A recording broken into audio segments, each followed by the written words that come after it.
The Colonial Marine, 1854 to 1900. Well, after the loss of the 13 American colonies, the UK turned to the recently discovered east coast of Australia to establish new penal colonies, with the aim of attracting free settlers and building up the British presence in the Indo-Pacific. They established a settlement in Sydney Cove in 1788 with the population of 859, and gradually expanded their footprint in the first half of the 19th century, such that by 1860 the immigrant population had risen to 1,145,585, according to the Australian Bureau of Statistics, and the continent had been broken up into 6 independent colonies. There was New South Wales, obviously, which James Cook had proclaimed in 1770 and settled in 1788. Van Diemen's Land was carved off as a separate colony from New South Wales in 1825 and renamed Tasmania in 1856. In 1831, the UK claimed the rest of the continent and it became known as Western Australia, becoming a colony in its own right the following year. South Australia was proclaimed as a free settlement in 1834. Victoria was carved off from southern New South Wales in 1851. And the northern part of New South Wales became Queensland in 1859. So by 1860 there were 6 independent colonies. But the Royal Navy presence was still quite modest. Up until 1850, it was only one 20-gun frigate. Now the UK did send an 18-gun sloop to Port Phillip, where Melbourne is, in the early 1850s in response to the discovery of gold and the increased risk of raiders as a consequence. And the establishment of the Royal Navy Australia Station in 1859 would lead to more ships arriving soon as well. But they would all be based in Sydney, at least the Australia Station ships, and it was still a relatively modest fleet. Primary security for the colonies was the responsibility of the Royal Navy East Indies Station in Ceylon, India. And that made sense from the Royal Navy's perspective, as there wasn't much action in the Southwest Pacific. The only other significant presence was of the French Navy, who were based in New Caledonia, just that island that you can see off the coast of Queensland, a couple of thousand nautical miles. But they were a relatively modest fleet as well, and they had extensive responsibilities, and so they weren't in a position to do much to threaten the colonies on Australia.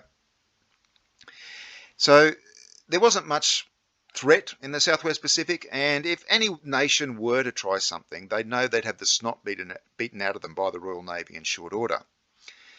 But that was cold comfort to those people living in the colonies, who knew that it would take more than a month for the Royal Navy to respond, during which time a raiding force could do extensive damage. The paranoia was so bad that it has been estimated that there were about 200 war scares in the colonies in the 19th century, so on average 2 a year. Following the discovery of gold in New South Wales and Victoria in the 1850s, the colonies started to develop the wealth to pay for their own protection. And so from 1854 to 1900, they began acquiring minor war vessels to assist with local defence. Up to this time, the Colonial Marine, as it was known, had been made up of about a dozen unarmed vessels, with crews supplemented by ex-Royal Navy sailors. The Colonial Marine assisted with the establishment and maintenance of new colonies and survey work. But things changed in 1854 when the colony of Victoria ordered Her Majesty's colonial ship Victoria, a 580-ton screw steamer with 7 32-pounder guns. And she arrived in Port Phillip Bay in 1856. At the time, the London Times commented, "This event marks the foundation of a great navy in the southern seas," and proclaimed Victoria as the first vessel of war built to the order of a British colony. Maybe a bit effusive, but it was a start. So colonial ship Victoria continued in service until 1882. Now the ship Victoria wasn't restricted to local waters, as she joined ships on the Royal Navy's Australia Station in 1860 to deal with fighting over land ownership in the Taranaki region of New Zealand. The Naval Historical Society of Australia reports this resulted in a bit of a stir back in England. Prior to the 1860, the colonial ship Victoria was under the control of the Victorian police. But in 1860, the Victorian Parliament passed the Armed Vessels Regulation Act to allow the ship Victoria and her crew to be used in war, effectively creating the Victorian Navy, the first in the colonies. Well, the British government was horrified when they heard about this, and they were quick to disallow the act, lest it lead to some sense of independence in the colony. However, things turned around in 1865 when the British Parliament enacted the Colonial Naval Defence Act, which actually granted the colonial naval activities with full legal authority. And that was followed up in 1866 with a grant by the United Kingdom of £110,000 towards the cost of a new turret ship, which would become HMVS Cerberus, a 3,400-tonne monitor with two 10-inch guns. Cerberus arrived in Port Phillip in 1871, along with the ex-HMS Nelson. Now, Nelson was a first-rate ship of the line that had been launched in 1814, so the first sequence of ships, of first-rate ships after Trafalgar, and named after obviously one of the heroes of Trafalgar. But sadly, even then it was clear that the days of wooden sailing ships were numbered, and the Nelson actually never entered service. She was eventually cut down to 2 decks and fitted with an auxiliary steam engine and donated to the Victorian Colonial Navy as a training ship in 1871. HMVS Nelson remained in service until 1891 in increasingly less salubrious roles. I don't know if HMVS Nelson ever met HMS Nelson, the armed cruiser that was the flagship of the Royal Navy's Australia Station from 1882 to 88. But if she did, she would at least have been pleased that her name continued to be honoured. In contrast to the old Nelson, Cerberus was a state-of-the-art naval warship, and in 1871 was the most powerful warship in the Southern Hemisphere, which I guess is not saying too much because there aren't that many nations, especially major naval nations in the Southern Hemisphere. And as you can see, not a lot of freeboard. It's really a harbour defence ship, not intended for extensive operations on rough seas out in the open ocean. But nevertheless, she was a powerful warship, and she continued to serve the Commonwealth Naval Forces once Australia became an independent nation in 1901. Cerberus finally retired in 1924 and was sunk as a breakwater at Rock Beach, Victoria in 1926. Well, that's Victoria. New South Wales didn't feel the same sense of urgency to develop its own armed colonial marine, given the Royal Navy's Australia Station was based in Sydney. From 1855, it only had the 60-tonne armed sloop Spitfire, until 1878, when New South Wales built two 16-tonne torpedo boats, Avernus and Archeron, and it's notable that these vessels were actually built in Sydney, in New South Wales.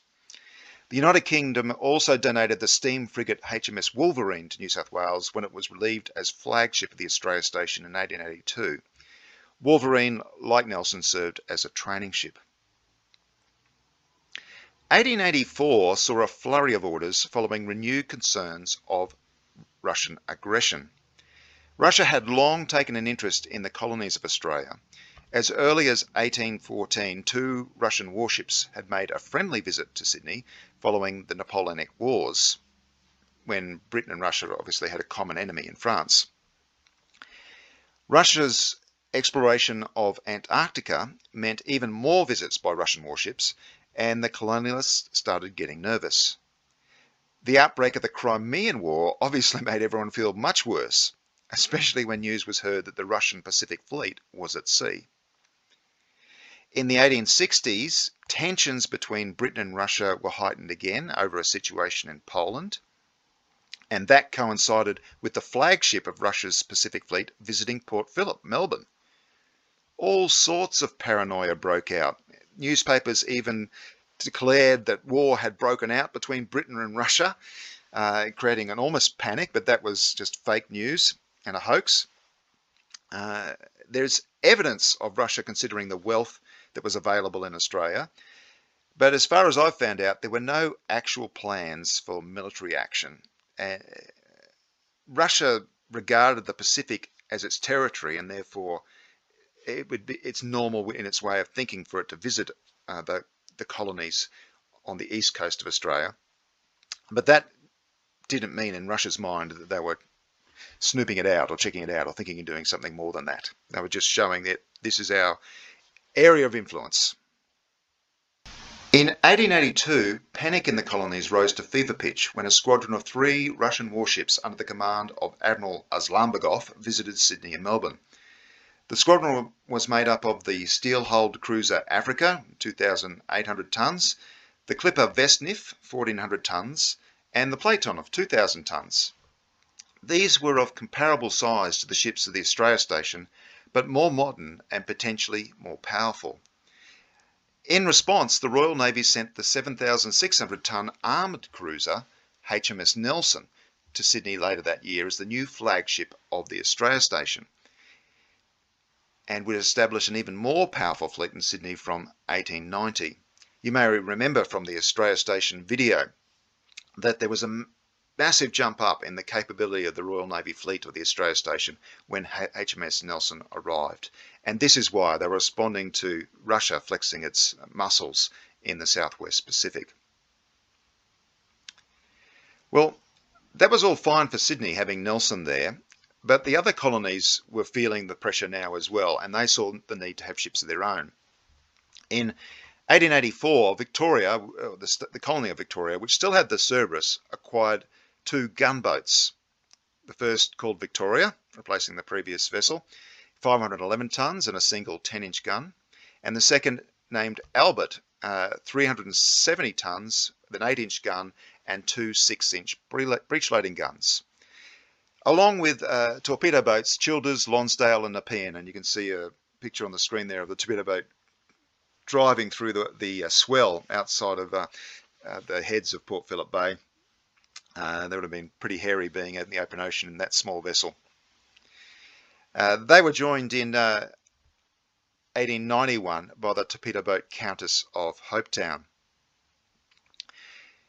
Well, South Australia also got in the act now, and in 1884 acquired the 960-tonne light cruiser Protector from Armstrong in the UK. Protector was quite well armed with a single 8-inch and 5 6-inch breech-loading rifled guns.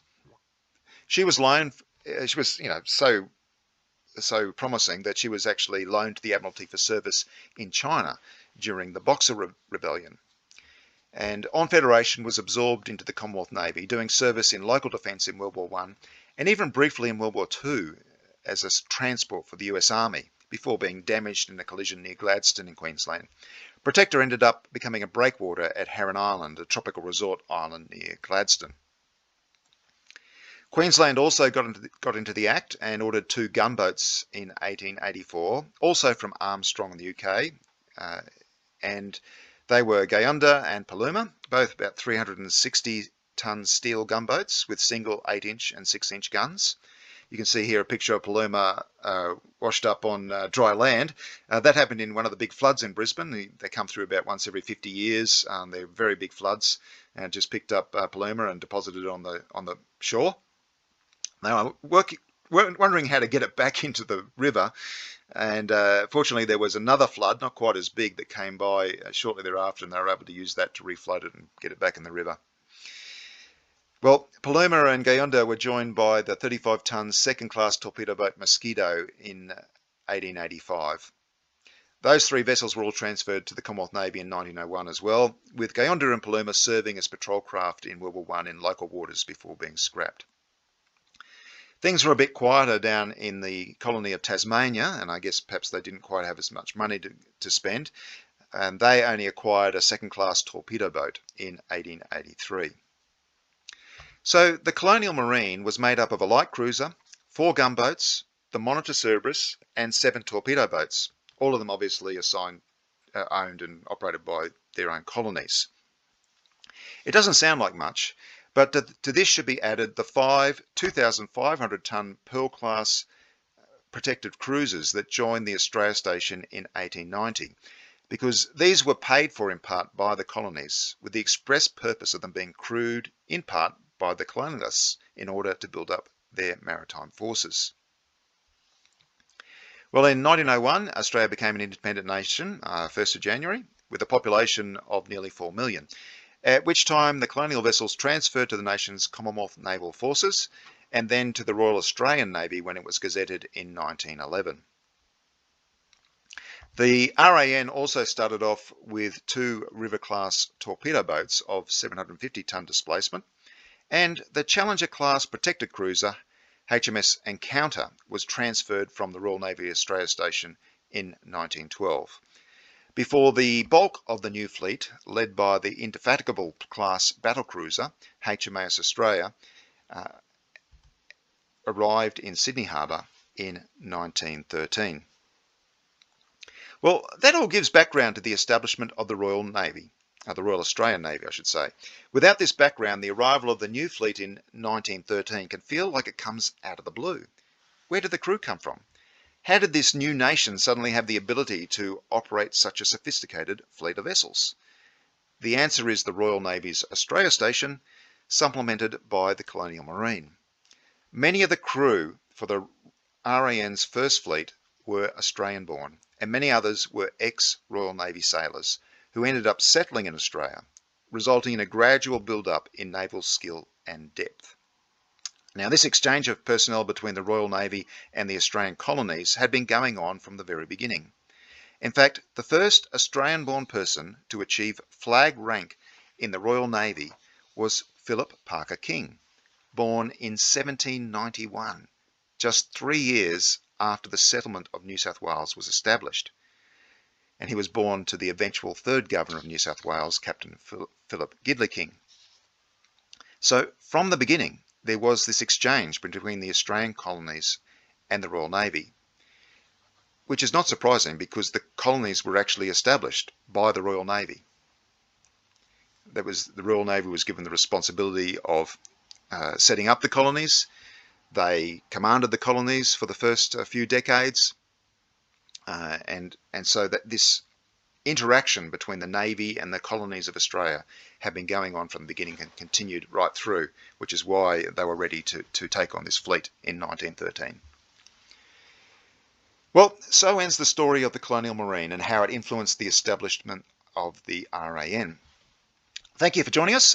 Next, rather than move forward with the story of the RAN, we're going to move backward and to the other end of longitude 150 degrees east and look at the birth of the Imperial Japanese Navy leading up to the First Sino-Japanese War and then the Russian-Japanese War. So join us next time for more naval yarns from 150 degrees east.